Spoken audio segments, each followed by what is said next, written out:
You and two others. So this could be you, your soulmate, and a twin flame. This could be talking about a third-party situation. This could be talking about polyamory. Let's have a look. Spirit, should we have a look, please? For the viewer, what do we need to know for the viewer at this time, please? We have got the 9 of Cups. Then let's look at person number 1. Person number 1, please, for the viewer. What do we need to know about the energy of person number 1, please? Person number 1. We have got the 8 of Wands. And then let us have a look at person number 2, please, Spirit. Person number 2. What do we need to know?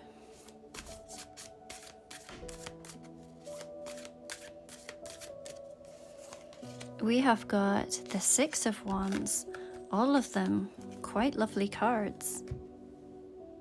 As you, this is talking about personal wish fulfillment. You are in this energy of abundance, achievements, and success. If I bring this card closer to you, you can see that there is this gold that is overflowing from each of these cups. Now, the 9 of Cups doesn't always indicate that you are just given these things. It talks about you fulfilling every one of your hopes, wishes, dreams, and desires.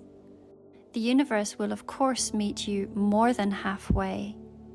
But this is genuinely you focusing on all that you are wanting to create for yourself.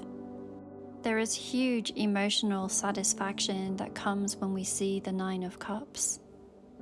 So you may very well be thinking about what you are trying to create and how you can create all of your dreams and wishes at this moment. And this card is indicating high success. Now, person number 1 is coming in at lightning speed. There is something that I feel that they are very excited about, and they are coming in with communication.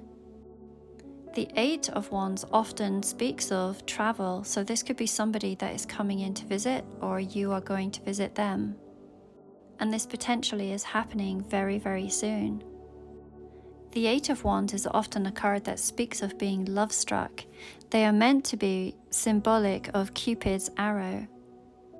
If we look at the sky behind the wands, we can see that there feels like there is a transformation and a breakthrough moment. I personally often do see these breaks in the sky where it looks like there is a rainbow that's coming down the way. And whenever I see those, I think of a portal being opened and that of higher timelines coming through. Person number 2 is also showing up as someone who is highly successful. It's kind of mirroring your own energy here. This is a card that speaks of success, recognition, and that of being chosen. You can see that the sun is shining down on them and that they are holding this wreath in their hand. Again, a sign of success and victory. Let's pull another card for each. So for your energy, we have the Knight of Swords. Person number 1, we have the 9 of Swords. And person number 2, no, the 9 of Swords. What on earth is going on? We're going to have a look at this. Oh, you know, I think it's that they are in direct competition, potentially with each other, and they're concerned about that, but I'll come back to that in a moment. You're showing up once again as someone who is very success-driven with this Knight of Swords. It is quite interesting, as when I'm looking at cards, I often notice the way that the head is turned, and in this one, you're not looking back at either of these. You are on your own individual path and wanting to move on it at lightning speed. You may have some really good ideas, and you are certainly taking action towards them. It's also a card that speaks of impatience And to be honest, I don't think you've always been impatient. I think you've just decided that you're going to go on and you're going to pursue all of the things that make you happy. And whoever is meant to be in your life will come and catch you up. I think that's the mentality that potentially you are in. But it looks to have other people worried. This one here is wanting to come in with fast communication. They are feeling love-struck. There may have been some shifts and changes in their own environment, and they are worried now. They're worried. I think they're worried about if you have moved on.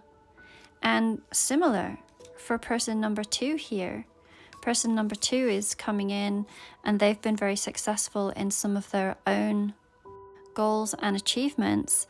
And I'd mentioned the words that this is a card that often represents someone being chosen. It could be that they are wanting to come in and make some sort of offer to you, and they are also concerned that you might have moved on. These cards, these 9 of Swords, they're talking about worry and overthinking, and it can even be talking about fears that might be re-emerging. Meanwhile, you're over here seemingly doing your own thing. Let's have a peek. You certainly are doing your own thing. You have the Queen of Wands, person number 1. We've got the Lovers card. I'll have to cover that one up. And person number 2, we have the 2 of Swords. So the Queen of Wands, let me just pop these back over and change that around there. The Queen of Wands is someone who is very, very successful, highly driven and highly motivated. They know their worth and they are in direct communication with God, the universe, and their higher self. This can often be talking about you using your spiritual gifts, potentially as a career. The Queen of Wands is also known to be the most beautiful of all of the queens, and often has more than one suitor. That is one of the traditional meanings of the Queen of Wands, and indeed, it certainly looks that way here. This person, number 1, with the Lovers card, it is talking about how they feel towards you. They have this love, this divine love, and a deep soul connection with you. Let me bring in their faces a little bit closer to you, just so you can see. I'm sorry that I have to cover it, but look. Again, she is in her own element, focusing on herself, and he is the one who is admiring her. I think you are highly aware of this person's feelings towards you. And it seems that person number 2 is in some sort of quandary. Should they or shouldn't they, is what they seem to be asking themselves. Indeed, this might be someone who has either blocked you in the past or potentially you have blocked them. Do you see how the swords are forming this cross, a protective energy? So it does definitely have this energy of inner conflict that might be happening for this person. You can see that they are blindfolded, so yeah, they may not be able to have received much information about you over the last little while. But I feel that both of these people are wanting to come in and connect with you. It's also super interesting, as I'm looking at this Queen of Wands card, we can see that she has this black cat. Have any of you heard of the black cat theory? That is certainly what's coming to my mind at this time. As always, this is a collective reading and therefore it is not meant to resonate with everyone. If you would like your own private reading, I have listed a few as being available for today. It's called the same day readings and they will be returned to you within 24 hours. I also have a new service that I am offering and it will only be open for Yule on the solstice, where I'm going to be doing a divine union candle ritual. There are a limited number available, but I will be creating a divine ritual on behalf of you and your divine counterpart. At this time, I also invite you to join me on other platforms. The links to everything that I have mentioned, including these cards, are linked within my bio.